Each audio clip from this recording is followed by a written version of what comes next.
አዲስ አድርገኝ ዛሬ ማሮጌ ነኝ ካልና ተግባሬ ስማማው ያለኝ። አሁን ብዙዎቻችን የቡዳ መንፈስ እንዳለብን እንጠራጠራለን። አንዳንዶቻችን አይነ ጥላ እንዳለብን እንመጠራጠር ጀምረናል። ሆኖም ግን ለማስወጣቱ ያለን ጉብዝና ወይም ውሳኔ በጣም የተዳከመ ነው። ስለዚህ ምንም አይደለም። ይሄ መቼም እናቴም ላይ አንዳንዱ ውቃቢም ከቤተሰብ እንዳለ እንረዳለን። እኔ ካልነካኝ አልነካውም የሚል ስምምነት እናደርጋለን። ካልነካኝ አልነካውም ምን ያህል በቃ አንዳንድ ጎረቤቶቻችንም እባክሽ አትነካኪው እሱ እንደሆነ አይወጣም ብለው ተስፋ ያስቆርጡናል። በዚህ መካከል የሚወለደው ልጅ መናፍስቱ 100% እንደሚቆጣጠረው አናቅም። በመንፈሳችን መንፈስን ነው የምታወርሰው። ስለዚህ እየወረስክ ትቀመጣለህ። በቃ ከዛ በኋላ ችግር ነው። ስለዚህ ይሄ መንፈስ እያለ የተወለዱ ልጆች መንፈሳዊ ነገር አይስማማቸውም። በቃ አሁን ወደ ሜዳው ሩጥ ከምትሉት ወደ ገደል ሽሽ ብትሉት ይሻል። የሚቀለው ወደ ገደሉ መሸሽ ነው። ወደ ሜዳ ሩጥ ብትሉት ሜዳው አይመቸውም። ልክ እንደዛ ማለት ነው። አንዳንድ ማሳሰቢያ ነግረናችሁ ወደ ቄደር ጥምቀት ወደ ንስሐ አገልግሎት እንሄዳለን ማለት ነው። እንግዲህ በየሳምንቱ የምንናገረው አንድ አይነት ነገር ነው። ምክንያቱም አዳዲስ ሰዎች ስለሚመጡ ለነሱ የምንናገረው አንድ አይነት ነገር ነው። ንስሐ ለመግባት የመጣችሁ ቋሚ ንስሐ አባት የሌላችሁ ለመጀመሪያ ጊዜ ንስሐ ለመግባት የመጣችሁ እዚህ ያሉትን ካህናት ቋሚ ንስሐ አባት ታረጋላችሁ። ከሌላ ቦታ የመጣችሁ ንስሐ አባት ያላችሁ ለቄደር ብቻ ደግሞ የመጣችሁ እዛው ከንስሐ አባቶቻችሁ ጋር የንስሐ አባትና ልጅነቱን ትቀጥላላችሁ። የቄደሩን አገልግሎት ታገኛላችሁ። ንስሐ ከገባችሁ በኋላ ነው የቄደሩን አገልግሎት የምታገኙት። ነገር ግን እኛ ያደረግነው ምንድነው? ቄደሩንም ንስሐውንም አንድ ላይ ነው የምንሰጣችሁ። ምክንያቱም ዛሬ ንስሐ ሰጥተናችሁ ሳምንት ለቄደር ኑ ብትባሉ ትመጣላችሁ። እናንተን ማመላለስ ማልፋት ስለሚሆን ከሊቃውንቱ ጋር ተነጋግረን ንስሐውንም ቄደሩንም አንድ ላይ ነው የምንሰጣችሁ ማለት ነው። ስለዚህ ዛሬ እዚህ መታችሁ ኃጢአታችሁን አራግፋችሁ የነፍስ ነጻነት አግኝታችሁ ወደ ቤቱ ነው የምትሄዱት። ሌላው ንስሐ ስትገቡ ለካህኑ ምንም ኃጢአት አትደብቁ። ካህኑን ይጭነቀው፣ ምንም አይጭነቃችሁ፣ አትሳቀቁ። ያለውን ንስሐችሁን የሰራችሁትን ኃጢአት በሙሉ እርግፍ አድርጋችሁ ንገሩ። አንድ የታመመ ሰው ሐኪም ፊት ቁጭ ብሎ ቀርቦ በሽታውን በአግባቡ ካልተናገረ መድኃኒት ያገኛል? አያገኝም። ስለዚህ ኃጢአቱን የሚሰውር አይለማም ይላል ጥበበኛው ሰለሞን። ስለዚህ ኃጢአት የሚሰውር ነገር አይደለም። ስትናገሩ ፍርጥርጥ አድርጋችሁ ተናገሩ። ሁል ጊዜ እንደምንለው ንስሐ ስትናገሩ ስትናዘዙ ዙሪያ ጥምጥም አትናገሩ። ከዘሞታችሁ ዘሙቻለሁ፣ ከአንድ ሰው ከሆነ ከአንድ፣ ከሁለት ሰው ከሆነ ከሁለት ሰው አባቴ በዝሙት ወድቅ ያለው በሉ እንጂ ዝሙት እንዴት እንደሰራችሁ ታሪኩን አትናገሩ። ያ ማለት ምን ማለት ነው? ለምሳሌ ሴቶች አንድ ወንድ በስራ ምክንያት ተዋውቀው ስልክ ተቀያየርን፣ ስንደዋወል አባታችን እኔ አልፈለኩም ሻይ ቡና ስንል በቃ እየተላመድን እየተግባባን መጣንና እኔ እኮ አልፈልግም ዝሙት፣ ግን በቃ ዝሙት ሰራው። ይሄ ኃጢአትን መናዘዝ ሳይሆን ታሪክ መናገር ነው። ወንዶችም እኔ እኮ በእውነት እንደዚህ አይነት ነገር አልሰራም፣ ትዳር እያለኝ እጮኛ እያለኝ፣ የሌላችሁም ደግሞ አጋጣሚ በስራ ተዋወቅን፣ ተግባባን፣ በጣም ወዳጅ ሆንን፣ በቃ አባታችን እንደው አልፈልግም አንድ ቀን ጥሎኝ ነው በቃ አንድ ቀን ዝሙት የሰራው ታይባል። ስትናገሩ ያለውን ኃጢአት ፍርጥርጥ አድርጋችሁ ተናገሩ። ሌላው ለየትኛውም ንስሐ ካህናት 74 ሳንቲ አይጠይቋችሁ። ወይም ደግሞ ንስሐ ስትገቡ ይሄንን ክፈሉ፣ ይሄንን አምጡ፣ ይሄንን አውጡ አትባሉ። ንስሐ በነፃ ነው። እኛ ክህነት የሰጠን መድኃኔዓለም በገንዘብ ነው በነፃ ነው። ስለዚህ ለእናንተም አገልግሎቱ የሚሰጠው በነፃ ነው። 74 ሳንቲ ለንስሐ አትከፍሉ። ይሄ ኃጢአት ያለዚህ ገንዘብ አይሰረም የሚባል ነገር የለም። ሴቶች ጽንስ አስወርዳችሁ አንዳንድ ካህናት አይ ይሄ ምጽዋት ያስፈልገዋል እንዲህ አይነት ገንዘብ አምጪ ይባላሉ። ወንዶቹም እንደዚሁ። ስለዚህ 74 ሳንቲ አትጠየቁ። ይሄ ማለት ንስሐ ለተቀበሉ ቀኑና ለሰጡ ለእናንተ የነፍስ አባት ለሆኑ ገንዘብ አትስጡ ማለት አይደለም።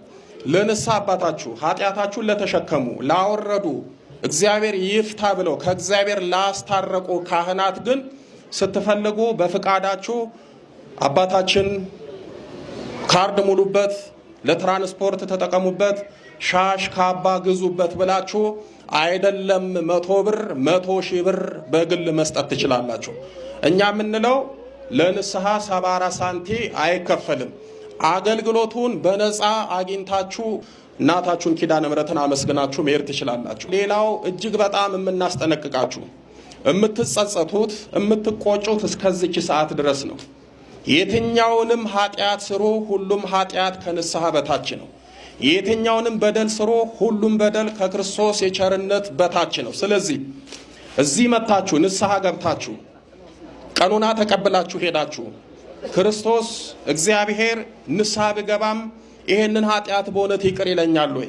እኔ በተደጋጋሚ ጽንስ አስወርጃለሁ፣ ሰርቄያለሁ፣ ግብረ ሰዶም ፈጽሜያለሁ፣ ኢሩካቤ ፈጽሜያለሁ፣ እግዚአብሔርን የሚያስቀይም ነገር ለሰው ማልናገረውን በደል ሰርቻለሁ፣ በእውነት እግዚአብሔር ይቅር ይለኛል ወይ ብላችሁ ከተጸጸታችሁ ልብ ብላችሁ ስሙኝ። ከንስሐ በኋላ ያለ አላስፈላጊ ጸጸት በራሱ ትልቅ ኃጢአት ነው።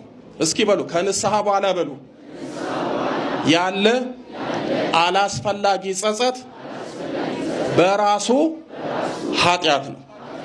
እዚህ መታችሁ ይውላችሁ ንስሐ ገብታችሁ እግዚአብሔር ከንስሐ በኋላ ይቅር አላለኝም ብላችሁ ማሰብ ይሄ ከሰራችሁት ኃጢአት የበለጠ ኃጢአት ነው። ለምን?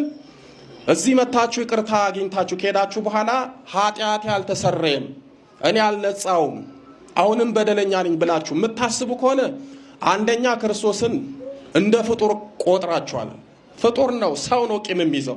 ሁለተኛ ክርስቶስን ደግሞ እንደ ቂመኛ ቆጥራችኋል። ስለዚህ ትልቅ በደል ነው። ከንስሐ በኋላ አላስፈላጊ ጸጸት በራሱ ትልቅ ኃጢአት ነው። ይህንን ልብ አድርጋችሁ ያዙ። ከዛ በተረፈ ንስሐ ከተቀበላችሁ በኋላ ቀኑናችሁን ለ1 ሳምንት ለ15 ቀን ለወርም ሊሰጧችሁ ይችላሉ። ከሰጧችሁ በኋላ ልክ ስትጨርሱ ቀጥታ ወደዚህ አትምጡ። ስልክ አለ፣ የሁሉም ካህናት አለ፣ ስልክ ይሰጧችኋል። ልክ ንስሐውን ከጨረሳችሁ በኋላ እንደ ነገ ልትፈቱ እንደ ዛሬ ደውላችሁ ቀሲስ እከሌ አባቴ ቀኑናዬን ጨርሻለሁ፣ ንስሐዬን አብቅቻለሁ፣ ነገ ይመቾታል መጥቼ ልፈታ በሉ። ንስሐ ተቀብላችሁ ታስራችሁ አትሂዱ። መታችሁ ፍትሐት ዘወልድ ደግመው እግዚአብሔር ይፍታ ብለው የኃጢአቱን ባላንስ 0 አድርገው ነው የሚሸኟችሁ። ስለዚህ በተቻለ አቅም ቀኑናውን ከጨረሳችሁ በኋላ መታችሁ እዚህ የመፈታት ግዴታ አለባችሁ። ሌላው ነገ ሰኞ ነው አይደለ? ለመጾም የሚከለክል ህመም ያለባችሁ ወይም ደግሞ መጾም የማትችሉ ስኳር ሊሆን ይችላል፣ ሌላም የውስጥ ደዌ በሽታ ሊሆን ይችላል። እናንተን አይመለከትም፣ ነፍሰ ጡሮችም እናንተን አይመለከትም። መጾም የምትችሉ የበረታችሁ እስከ ነገ 11 ሰዓት ትጾማላችሁ። እየሰማችሁኝ ነው አይደለ? ነገ 11 ሰዓት ላይ ነው እህሏ የምትቀምሱት ማለት ነው። በተረፈ እዚህ ያለው የተባረከው አሁን ቅባ ቅዱስ የሚጨመርበት የቄደር ጸበል አለ። መደበኛውን ጸበል በኋላ እናንተ መጠጣት ትችላላችሁ። ቄደር የምትጠመቁ ለእናንተ የቀረበ የቄደር ጸበል አለ። እሱን እናንተ ትጠጣላችሁ ማለት ነው። ለራሳችሁ ብቻ ነው ይሄ የሚፈቀደው፣ ጸሎቱ ላይ የተካፈሉ ማለት ነው። ሌላው የቄደር ጥምቀት የስሬት ጥምቀት ነው። እንግዲህ ጸሎተ ቄደር ማለት መጽሐፈ ቄደር ላይ የሚለው ህሙማን የሚፈወሱበት ከኃጢአት የሚነጹበት ነው። ይሄ ጸሎትና ጸበል እንደሌላው አይደለም። ከኃጢአታችሁ የምትንጹበት፣ ወንዶች የ40 ቀን ሴቶች የ80 ቀን ልጅነታችሁን የምታስመልሱበትና የምታድሱበት፣ ንጹህ እንደ በረዶ ነጭ የምትሆኑበት የጸሎት ስርዓት ነው። ስለዚህ እንደ መደበኛው ጥምቀት እዚህ ጋር ምቱኝ እዚህ ጋር ዳብሶኝ አይባልም። የስሬት ስለሆነ እኔ በደንብ አጠምቃችኋለሁ። ሌላው መደበኛ ተጠማቂዎች አላችሁ፣ እናንተን አንድ ላይ በደንብ ትጠመቃላችሁ። ለህመም ለበሽታ እንዶ ክፉ መንፈስ የሚራቀኝ የምትሉ ከሆነ አርብና ረቡዕ ቋሚ አገልግሎት አለ። መታችሁ በስርዓት መጠመቅ፣ ቅባ ቅዱስ መቀባት፣ ማሸኘት ትችላላችሁ። ከዛ ውጭ ግን አሁን የምትጠመቁት ጥምቀት የስርየት ጥምቀት የንስሐ ጥምቀት ስለሆነ በተቻለ አቅም እንደው እዚህ ጋር ደብድቡኝ እዚህ ጋር ምቱኝ የሚባልበት አይደለም። እየሰማችሁኝ ነው አይደል? በተረፈ ንስሐ ገባችሁ፣ ዛሬ ኃጢአታችሁን አራገፋችሁ፣ ከዚህ በኋላ እድሜ ዘመን ንጹህ ትሆናላችሁ ማለት አይደለም። ሰውነን በስጋ እንፈተናለን፣ በኃጢአት እንወድቃለን። ዛሬ ንስሐ ገብታችሁ ከሳምንት ከአንድ ወር ከሁለት ወር በኋላ ኃጢአት ቢገጥማችሁ በኃጢአት ብትወድቁ ተመልሳችሁ ነው ንስሐ ገቡ። እየሰማችሁኝ ነው አይደል? ንስሐ እስከ ዕድሜ ዘመን የሚገባ ነው። ዛሬ ገብተን ነገ የምንተው አይደለም። ኃጢአት በሰራን ቁጥር እየመጣን ንስሐ እየገባን ይቅርታ የምንጠይቅበት ነው። ቤተ ክርስቲያን ሆስፒታል፣ ሐኪም ቤት ናት እንጂ ፍርድ ቤት አይደለችም። እዚህ መታችሁ አይፈረድባችሁም። ኃጢአታችሁን አራግፋችሁ ነው የምትሄዱት፣ ንጹህ ሆናችሁ ነው የምትሄዱት። ስለዚህ ነገም በኃጢአት ልትፈተኑና ልትወድቁ ትችላላችሁ። ተስፋ እንዳትቆርጡ። በየትኛውም ኃጢአት ብትፈተኑ ግድ የላችሁም። እኛ አገልግሎቱን አልሰለቸንም። እኛ ሳንሰለች አትሰልቹ። አንዳንዶች ንስሐ ይገባሉ፣ በተደጋጋሚ ንስሐ ይገባሉ። ከዛ በአንድ አይነት ኃጢአትና በተለያየ አይነት ኃጢአት ሲወድቁ ተስፋ ይቆርጣሉ። ከቤተ ክርስቲያንም ይርቃሉ፣ ከእግዚአብሔርም ይሸሻሉ። እግዚአብሔር ላይ ተስፋ አትቁረጡ። ስለዚህ በተቻለ አቅም በኃጢአት ብትወድቁ ተመልሳችሁ ነው በንስሐ ትነሳላችሁ። ነገም ሄዳችሁ በኃጢአት ብትወድቁ ዳግም በንስሐ ትነሳላችሁ። ኃጢአት ቢጥላችሁም ንስሐ ያነሳችኋል። ኃጢአቴ በደሌ ብዙ ነው፣ እግዚአብሔርን በድያለሁ ብላችሁ አትራቁ፣ ቅረቡ፣ እግዚአብሔር ይቅር ይላችኋል። እመቤታችን ኪዳነ ምሕረት ከልጇ ታማልዳችኋለች፣ ታስታርቃችኋለች። ስለዚህ በተቻለ አቅም እንዳትርቁ አደራ የምንላችሁ። ንስሐ ከገባችሁ በኋላ ዳግም ደግሞ እንዳትፈተኑ ጸሎት ጀምሩ።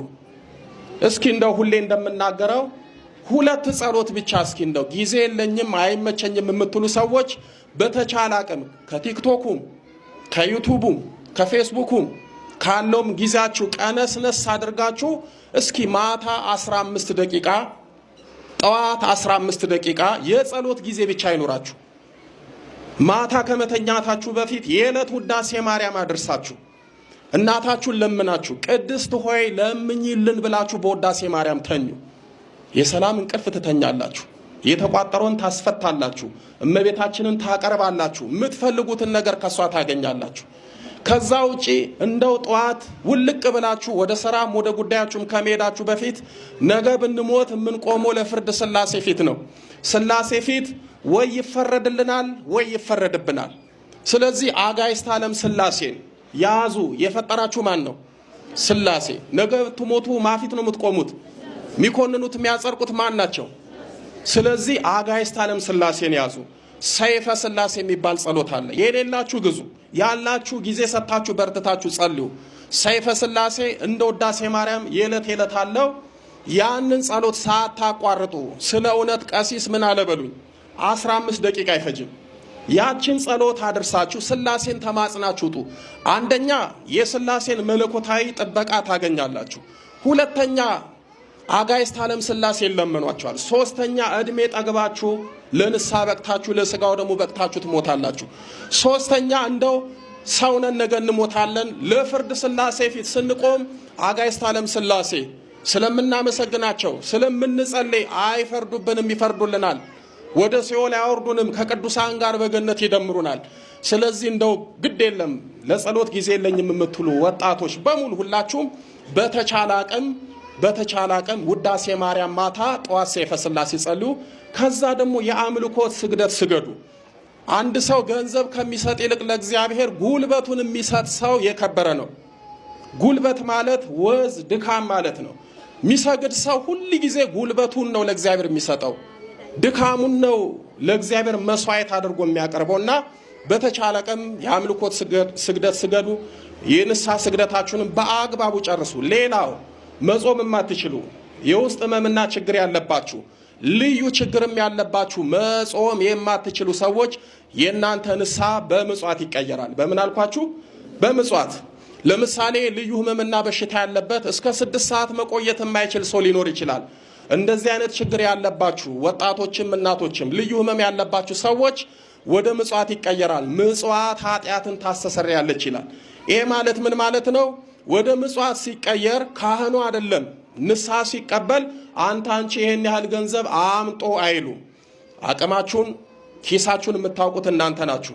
ህሊናችሁ ልቦናችሁ የፈቀደውን ኪዳነ ምሕረት በቃል ኪዳንሽ በጸሎትሽ ኃጢአቴን አስደምስሽልኝ፣ ከልጅሽ አስታርቂኝ፣ መጾም ፈልጋለሁ ግን ለመጾም አልቻልኩም፣ ህመም ያዘኝ፣ ህመም ከለከለኝ፣ ይሄንን መባ አምጥቻለሁ ብላችሁ ለሷ ሙዳየ ምጽዋት ውስጥ ነው የምታረጉት። ለካህን አይሰጥም፣ ለቀሲስ ሄኖክ ለኔ አይሰጥም፣ ለማንም አይሰጥም፣ ለእመቤታችን ነው የምትሰጡት። እሺ። ከዛ በተረፈ ሁላችሁም በርቱ። ከፊታችን እንግዲህ አብይ ጾም አለ አይደል? ይሄው እናንተ እድለኛ ናችሁ። በነገራችን ላይ በጣም እድለኛ ናችሁ። ምክንያቱም ንስሐ ገብታችሁ አብይ ጾምን ትቀበላላችሁ። ስለዚህ ይሄ መታደል ነውና እግዚአብሔር ይመስገን። በነገራችን ላይ ስለመጣችሁ ንስሐ ስለገባችሁ ቤተ ክርስቲያን ደስ ይላታል። እልል ብላችሁ አመስግኑ። መጽሐፍ ቅዱስ ላይ በአንድ ሰው ምክንያት ንስሐ መግባት በሰማይ ያሉ ሰራዊተ መላእክት እግዚአብሔርን ያመሰግናሉ፣ ደስ ይላሉ። አንድ ግለሰብ እንደኮ ይገርማቸዋል። አንድ ሰው ንስሐ ስለገባ በሰማይ ያለ አንድ መልአክ አይደለም ሰራዊተ መላእክት ይደሰታሉ፣ እግዚአብሔርን ያመሰግናሉ። ለምን? ወደቀ፣ ተነሳ፣ ኃጢአት ሰራ፣ በንስሐ ተመለሰ ብለው ከኛ ጋር ለዘላለም ይኖራል ብለው ይደሰታሉና ንስሐ ስትገቡ ቤተክርስቲያን ትደሰታለች። በተረፈ በርቱ። ኪዳነ ምሕረት ከሁላችን ጋር ትሁን። ሌላው የምትፈልጉት የተቋጠረ የታሰረ ነገር በሕይወታችሁ ካለ ንገሯት፣ ትሰማለች። ለኪዳነ ምሕረት ተስላችሁ ተማጽናችሁ ለምናችሁ ሂዱ። ቀሲስ ምን አለበሉኝ፣ ጸሎታችሁን አትበላም፣ ስለታችሁን አታስቀርም። ከልብ ሆናችሁ ብቻ ለምኗት። እመቤታችንን የምታክል እናት ይዛችሁ እናት እንደሌለው ልጅ አትንከራተቱ። ድንግል ማርያምን የምታክል እናት ይዛችሁ አይጉደልባችሁ፣ አትታሰሩ፣ አትጠፈሩ። እሷን ይዛችሁ ለምኗት፣ ትፈታለች። ሁላችንንም ኪዳነ ምሕረት ትፍታን። ወስባካችሁን ሚስቶች ከተፈታችሁ ተፈታችሁ ነው በቃ። ወደ ኋላ ሄዳችሁ እልህ ውስጥ አትግቡ። ዝም ብላችሁ በትህትና እግዚአብሔርን በእንባ ጠይቁት። የምትመለሱ ከሆነ ወደ ባላችሁ ትመለሳላችሁ። ሌላ አዲስ ህይወት የምትጀምሩ ከሆነ አዲስ ህይወት ትጀምራላችሁ። ባላችሁበት የምትጸኑ ከሆነ ባላችሁበት ጸንታችሁ ለምንኩስና የምትበቁ ከሆነ ምንም ችግር የለውም። እግዚአብሔር አንዱን ነው የሚያሳያችሁ። በውስጥ በኩል ግን ምቀኝነት፣ ክፋት፣ እልህ ምናምን ካለ እንደገና ይቀጥላል ያስቃያችሁ። መፋታታችሁ ሳያንስ፣ መጎሳቆላችሁ ሳያንስ እንደገና ደግሞ አይናችሁ እያየ ትሰቃያላችሁ። ደስ የሚል ህይወት አትኖሩም። ዓመት በዓል ሲመጣ ይከፋችኋል። አዲስ ዓመት ሲመጣ ይከፋችኋል። ያለፈውን ህይወት እያሰባችሁ ብዙ ነገር የምትጎዱት የተፈታችሁ ሚስቶች ነው የምላችሁ። አዲስ ደግሞ የተፈታች ሚስት እንዳለች እያወቃችሁ ደግሞ አዲስ የገባችሁ ሴቶች በጣም በጣም ተጠንቀቁ። ልጅ እንዳለው የምታውቁ ከሆነ ለልጁ ፍቅር ስጡ። እልህ ውስጥ አትግቡ። አብራን ከርት ወይ ልጁ እንደዚህ አስቸገረኝ፣ ይሄ ልጅ ከዚህ አስወጣው፣ ተንኮል ያላደረገውን አድርጓል ብሎ ልጁ ጥላቻ እንዲያድርበት ክፋት እንዲያድርበት አድርጎ መልሶ የእናንተን ልጅ ነው የሚደፍርላችሁ። ሴት ከሆነች ደግሞ የእናንተው ቤት መልሶ የእናንተው ቤት ጠላት ነው የምትሆነው። እንጀራ እናትነት በጣም ከባድ ነው፣ መጥፎ ነው። ወደ አይደለም በእርግጥ እንጀራ እናት የሆነችው ወይም ደግሞ ክፉ የሆነችው ግን እናንተ ለልጁ ፍቅር ስትሰጡ የልጁ እናት እናንተን ተወዳችኋለች እኮ።